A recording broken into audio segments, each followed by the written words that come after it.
back. I found my 2 friends. One, unpaid. 2. Unpaid. I couldn't find my paid friends, so I just left him out, and we're just gonna go with my unpaid friends at this point in time. You would have had to pay him. My free friends. Yeah. Free friends are the best friends. And we had our little thing up, but then poor Kevin, like. Hey, it's okay. I'll do we'll act like it's Snark Squad. Just your eyeball. Yeah, it's just like it's like that like 90s show, Home Improvement, and there was the neighbor that you only saw his eyes. That's like you. Yeah. Wilson. And like, yeah, Wilson. You are just your face above this thing right here. All that's necessary. Only because you said that, I have to say that episode when they showed his face was the best episode in the history of television. Because forever I wanted to know what he looked like. Yeah, it was like so anticipated. Now you can't do that because the internet would ruin it. You can't do that type of stuff because people would be Googling it. Yeah. Oh, not even. TMZ would have had photos like, here's what he looks like going out of his car. Yeah. Come on, man. Just let him be unknown. Somehow his nudes would be on the internet.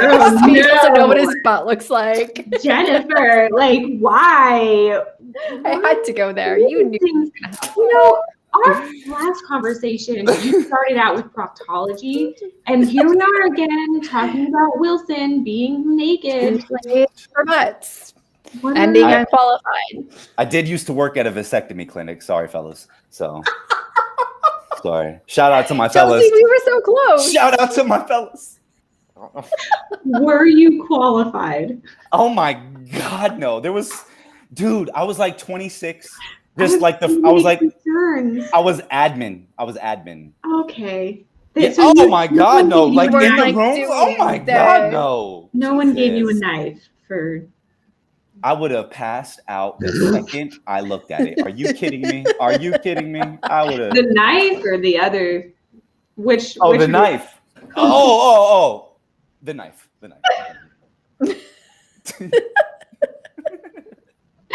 Okay. I missed you guys. Kevin, we brought you here to talk about how you're unqualified, not vasectomies and all the things that come along with that. That's true. Tell us how you're unqualified, Kevin. Well, that's funny. We were literally just talking about that when I thought we were live. Well, I mean, I'm like qualified, unqualified, but recently I did realize how actually unqualified I am. Recently? And yeah, that's fair. Recently, I know because I had grandiosity. I had grandiose thoughts in the beginning, and I was like, "Oh, Amazon!" All that experience made it so that I'm ex-Amazon. You know, that kind of deal. Yeah. And I'd parade that around like that mattered. And but then I realized once I started actually doing recruiting things, I was like, oh God, I suck. Oh God, I suck. It's like, this is really hard when you're not at Amazon. Wait, you have to pick up the phone and talk to people? Oh, okay. When I realized that was the case, I got better. But in terms of what we're talking about here, and maybe bringing it to like a real level, sincerely, all the actual taking action, the doing, was so much more beneficial than like staying on the sidelines. And so what I mean is, as a recruiting coordinator, I was kind of a full cycle recruiting coordinator at Amazon. So I did a lot of the role. I would talk to candidates. I would have sourcing projects, but I didn't do sourcing a lot. I didn't handle a lot of the back end things. So all that was just kind of theory. It was me asking questions to a recruiter and them telling me, so in theory. Right. And I could never have gotten qualified doing that. No. Yeah. But where I did get super duper qualified to now where I feel like I get people reaching out to me for awesome opportunities is because I started taking action. Yeah. And I started asking people that have done it questions. And so the awesome thing about learning is it's two-pronged. You can do two types. There's probably like 80 types of learning, but I'm going to say two today because just go. I support I'm talking here. Thank you. They support me. Two types of learning. And that's one, you can learn from your own experiences. And that is not novel. That helps you a lot. I've done a lot of grunt level jobs. I told you guys, king of remedial jobs. I mean that in the best way. But that means that I've had a lot of like just grunt level at the bottom, taking all the S word from people all day. Okay.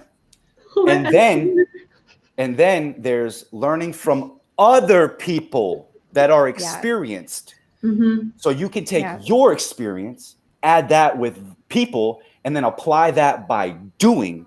And it's amazing what you can do when you have the awareness, the self-actualization, the visualization, the values, the mission, every single other adverb or verb or whatever that is that I could add to the mix. Whatever, it doesn't matter. I didn't like English. It's fine. It's overrated. Yeah, but so that's why I said, oftentimes at Amazon, whenever we're hiring a software engineer, a lot of software engineers don't go to school. They start they start right into it at 18. We were way more prone to hire somebody with 4 years experience that was 22 than somebody coming straight out of college, even from a top 80 school, because when you came into the interview, it wasn't theory. We were talking. Yeah. So that's the difference.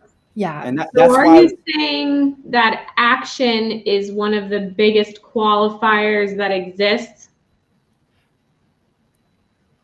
Foundational action is one of the best qualifiers that exist. And what I mean by that is... What do you mean by that? Let me say this. Let me say 1 second. Let me say this gently. In terms of the aspect of this show and everything, I know we're talking about unqualified, but like just keeping it real for a second. You have, okay. You have been a director. Okay. You have held roles. You have had direct reports. You have had to manage personalities and people, and you've had a career, and you have experience in life, and I know you to be self-aware. Now, this is fair to say that I know this because I know you, but I know you to be self-aware. I know you to have the ability to ask for help when you need it. And so those are the qualities that would make somebody have the ability to transfer and translate their skill set to whatever. And this is just one of those whatevers. You already had the skill set. Now you're just applying that transferable skill set over here and getting experience by taking action. And that's way different than a 19-year-old saying, I'm going to be a career coach. Nah, player, you're not. Not for me. Okay. Sorry. Jimmy, I don't feel like you or I could pull off nah player very as effective. No, there's absolutely zero path to me pulling that off successfully. Could pull off what? Nah player. Nah, player. Come on, man. See? Yeah, I'm not even going to try it because I would just be embarrassing myself on the internet in forms that I'm not okay with. I've grown up with this phrase. Nah, player. You got to give like a twist.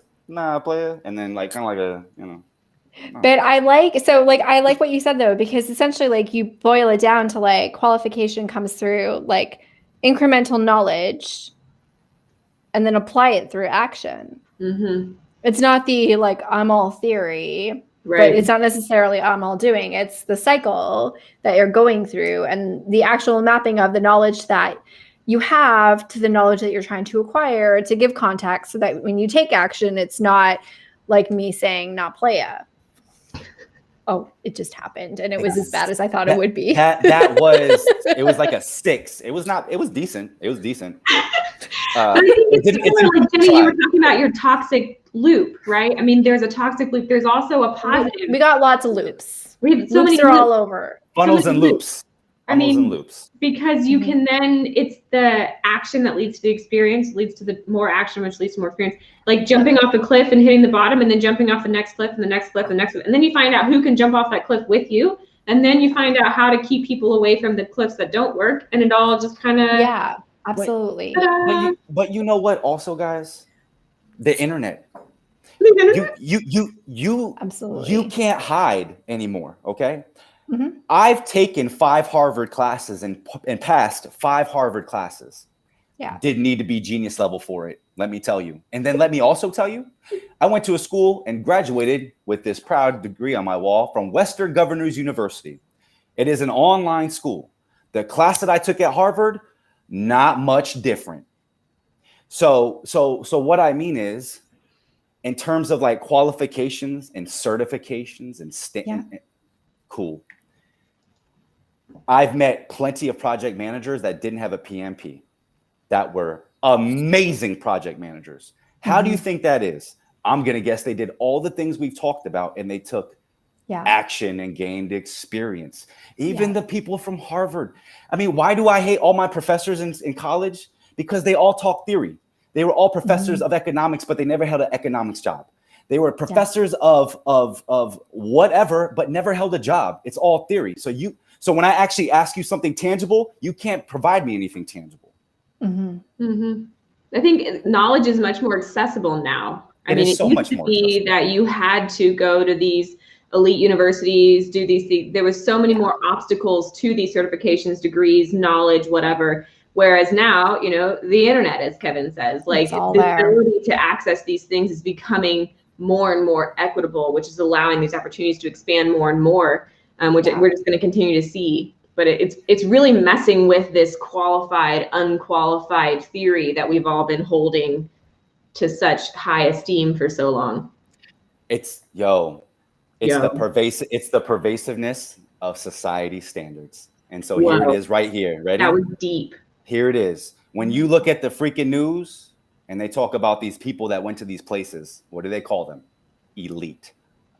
Yeah. So now you have it in your head and you've been brainwashed that you think that in order to be elite, you need somebody to give you something, somebody to provide you with something instead of you just taking something and learning something. That's ridiculous. So I think so much of it is just as much of brainwashed of us to think that you have to follow this yellow brick road, this path to get to this place. You got to literally pay your dues.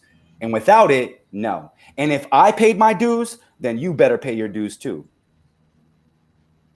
I highly disagree and don't understand that. There's so many layers. There's so many layers I can go. I like want to rant, but I have to I'd have to. Oh my God, I have to go too. I have to go in 2 minutes. Exactly. But this. So 120-second rant. Ready, set, go. Who's going? You go. I mean, society is really at fault here because society has lied to us. 120 seconds. Yeah. Okay. I'll take 60 seconds. Kevin will take 60 seconds. You will sign us off. We are good to go. No, it's society. And if we look at these things and we look at the elite schools and the certifications, it all comes down to money. And that is a gatekeeper. And without that rubber stamp, you're not qualified and you're going to be capped from opportunities, which you can arguably be more successful at. Because Kevin was right. There is no difference between that piece of paper from Harvard versus that piece of paper from whatever school that you actually went to. There is the perception around it, and there is the powerful people that you meet when you're there. Those are the two differences that I have observed as a Canadian in America who doesn't understand the school culture here. Okay, Kevin, go. Oh, jeez. Chelsea, go. I've already done mine. Jennifer, go again. Okay. No. You are sincerely right. 1,000,000% right. There is a problem in our culture with you needing, again, to pay your dues. And you know what? The reason why this persists is because if we knew the truth, they would be broke.